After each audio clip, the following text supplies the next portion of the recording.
Austin Butler, Apple TV et Top Gun, voici comment je pourrais vous résumer en quelques mots la nouvelle série qui fait fureur en ce moment sur la meilleure plateforme de stream. Car vous avez sûrement entendu ou lu quelque chose ces derniers jours sur Master of the Air, tellement la série cartonne sur cette plateforme en ce moment. Alors est-ce que pour autant elle va rentrer dans l'inconscient collectif comme étant la meilleure série de l'année et surtout surpasser l'effet Top Gun qui l'entoure? C'est ce que je vous propose de découvrir aujourd'hui ensemble dans cette critique.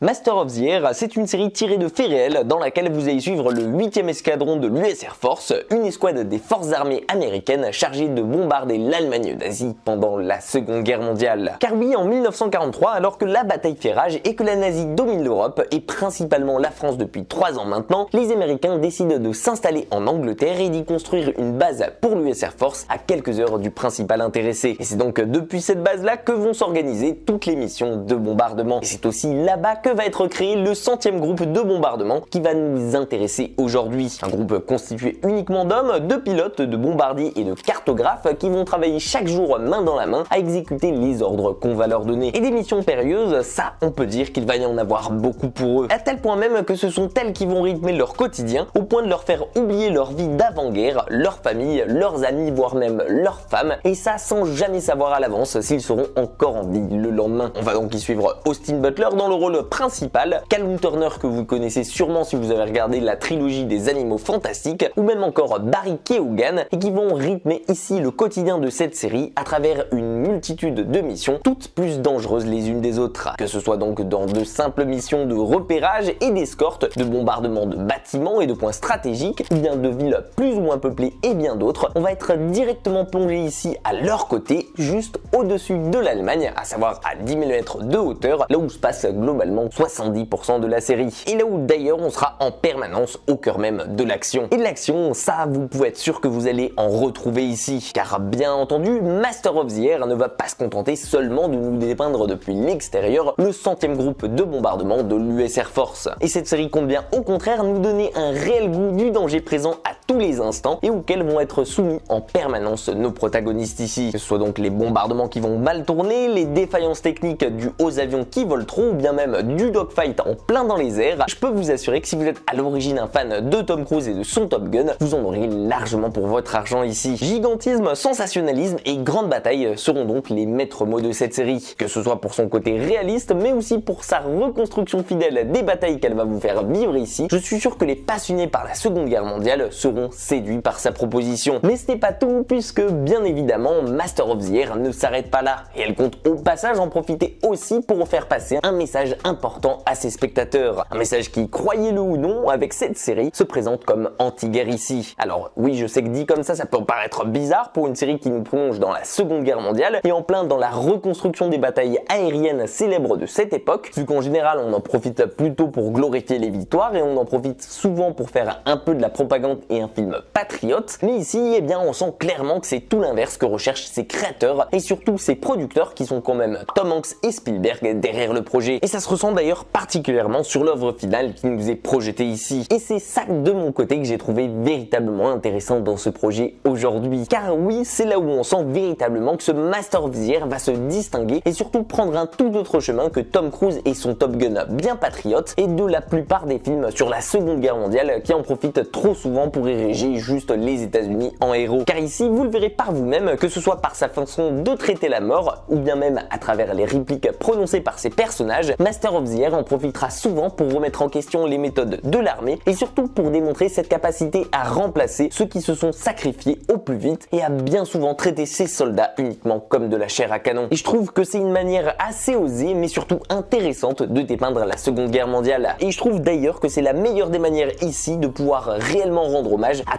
tous ceux qui se sont sacrifiés à cette époque. Car la série nous fait réellement ici un tour de ce qu'ils ont vécu et de l'horreur à laquelle ils ont été confrontés, que ce soit en perdant leurs amis engourdis parfois dans leurs bras, en ressentant l'horreur des bombardements ou en nous montrant directement leurs propres résultats sur la population ennemie qu'on voit de leurs propres yeux. Et je trouve ça ici essentiel mais surtout important de nous dépeindre cette guerre d'une manière la plus rationnelle possible et surtout de ne pas glorifier des héros inutilement ou en nous dépeignant uniquement les bons côtés d'une victoire. Car gagner et survivre c'est bien, mais à quel prix? Et c'est surtout ça le postulat de départ de cette série. Et je crois que mis à part dans le Tu ne tueras point de Mel Gibson qui fait à peu près la même chose de son côté, c'est assez rare de nous proposer une autre vision de la guerre comme ça, en tout cas assez pour être notifié ici. Et en plus de son côté réaliste et de sa vision particulière qu'elle va vous proposer sur la guerre, on sortira aussi et surtout de ce Master of the Air en se rappelant d'une très bonne réalisation et qui je pense plaira aux plus passionnés d'histoire et qui seront heureux d'y trouver une attention toute particulière, que ce soit sur les avions utilisés mais aussi sur la reconstruction des batailles aériennes qui reste très crédible et réaliste, un point très important surtout pour une série qui se passe quasi uniquement dans les airs. Faudra donc, je pense, compris à travers cette critique, ce Master of the Air est un véritable petit bijou et surtout un coup de cœur dont j'ai dévoré sans aucun regret les 9 épisodes qui sont sortis chaque vendredi. Une série que j'ai trouvée passionnante et bien rythmée, incroyable de sensations et qui va nous faire revivre intensément cette seconde guerre mondiale et ses conflits aux côtés de personnages hauts en couleur, le tout grâce à un casting qui se donne à fond. Alors si vous aviez aimé Top Gun pour ses combats aériens et intenses, que vous aimeriez retrouver ici ce sensationnalisme, je pense que vous serez tous sauf déçus ici. Et vous, qu'est-ce que vous avez pensé de ce Master of the Air? Est-ce que c'est une série que vous avez suivie assidûment chaque semaine comme moi depuis sa sortie, ou bien au contraire qui vous y est de l'œil jusqu'à aujourd'hui? Dites-moi tout ça dans les commentaires qu'on puisse en discuter tous ensemble. En attendant, si ma vidéo vous a plu dessus, pensez à la partager, à la liker et surtout bien évidemment à vous abonner si ce n'est pas déjà fait. Prenez soin de vous et pour ma part, moi je vous dis à très vite dans une toute nouvelle critique.